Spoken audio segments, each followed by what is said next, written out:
myself as a quasi-cartographer where I'm countermapping these stories that have been told about Black people for centuries. I want to know that we can talk about our different spatialities, our real, our lived, our imagined, and also our memories. So when I'm creating artwork, I'm pulling from history, I'm pulling from my imagination, from remembering, and from my witnessing. So I wanted to create a visual language that also is juxtaposed within the framework of womanism.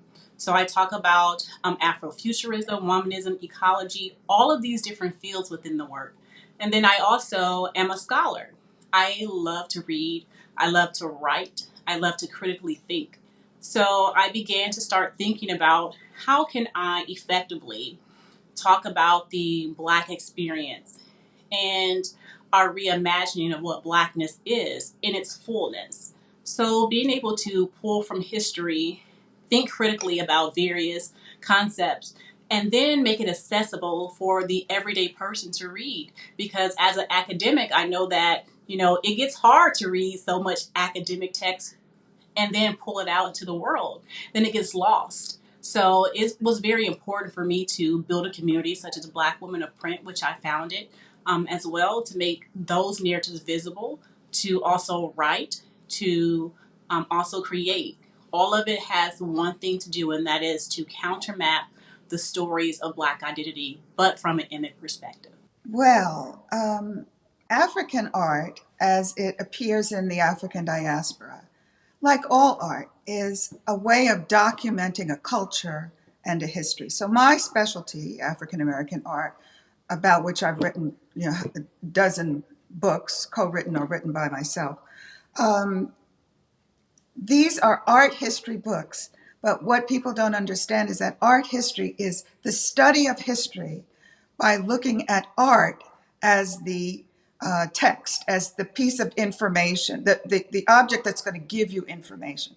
So most historians, maybe they'll study a written text and try to analyze it to see what really happened in a moment in history. But art historians study works of art. And if you know how to read, I put that in quotes, a work of art, it is a language. You learn the language and you can read a work of art just as you might be able to read a book. But what I love about art history is that the art object from which you are getting your information doesn't change over time. You can't rewrite it like you can rewrite a book. You can't delete things from it like you can from a history. It is the original primary source document. And that document tells you everything you need to know about the person who made it and the culture from which it came. So writing about African American art for me is a very deep, insightful look into the history of African American culture. And that for me is everything. It's fascinating.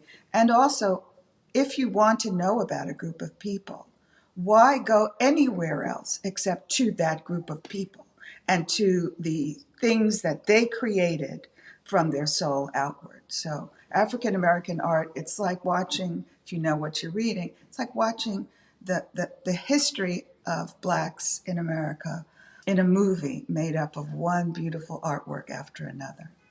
So as you can tell, I love what I do.